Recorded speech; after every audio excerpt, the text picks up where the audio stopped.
Heart burn या सीने में जलन बहुत कारणों से हो सकता है, जैसे कि गैस्ट्राइटिस, पेप्टिक अल्सर, GERD।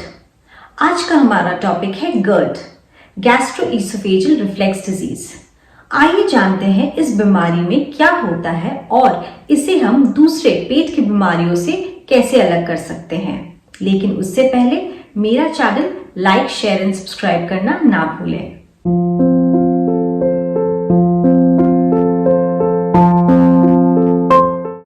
जब हम खाना खाते हैं तो खाना हमारे मुंह से होते हुए ईसोफेगस यानी खाने वाली पाइप से पास होकर हमारे पेट में जाती है। ये एक मस्कुलर पाइप है, यानी इस पे मांसपेशियां होती हैं जो पेट से वापस पाइप में खाने को आने से रोकती है।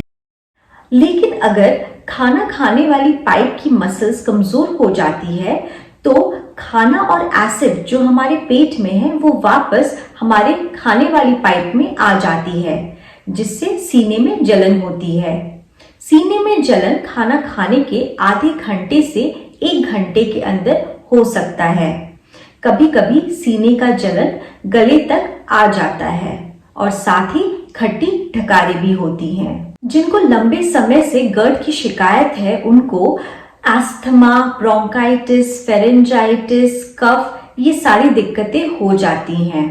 और साथ ही जो पेट में एसिड है वो एसिड दांतों को भी खराब कर देता है। गैस्ट्रिक अल्सर में जैसे मैंने आपको बोला था कि पेट दर्द होता है, ये पेट दर्द खाने पे डिपेंड होता है। मींस खाना खाने के कुछ देर बाद ही पेट में दर्द होता है। वैसे ही GERD में भी रेफर्ड पेन होता है अपर एब्डोमेन यानी पेट के ऊपरी हिस्से में खाना खाने के बाद। कुछ खतरनाक सिम्टम्स हैं इसमें, जैसे कि डिस्फेजिया यानी खाने में या स्वॉलो करने में डिफिकल्टी होती है, वेट लॉस, वॉमिटिंग यानी उल्टी, ब्लीडिंग, अगर कोई खून निकलता है कहीं से भी उल्टी से या आपकी लैट्रिन काली हो वो, या फिर जॉन्डिस, या अगर कोई फैमिली हिस्ट्री हो कैंसर की।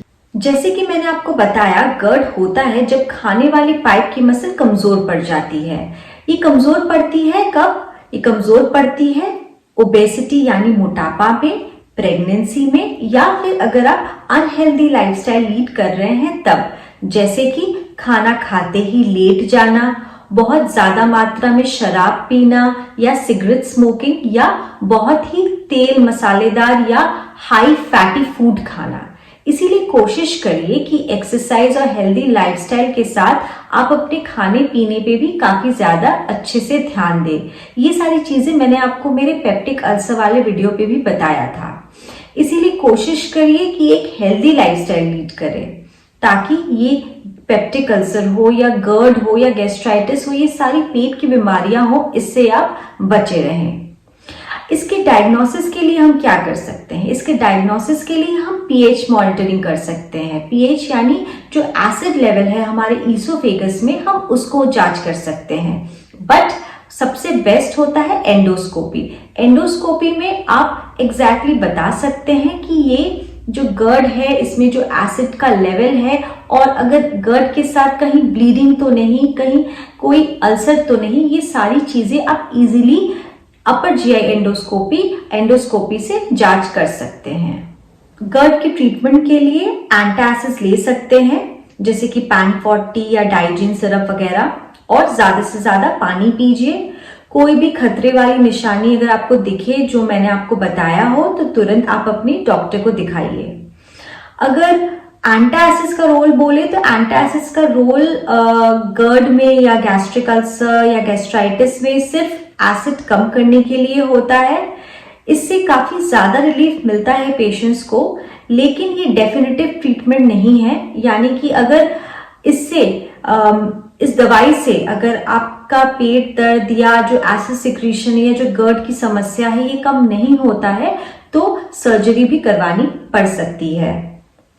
ऐसे ही इंटरेस्टिंग वीडियोस के लिए मेरा channel like, share and subscribe करना ना भूलें। Thank you. नमस्ते।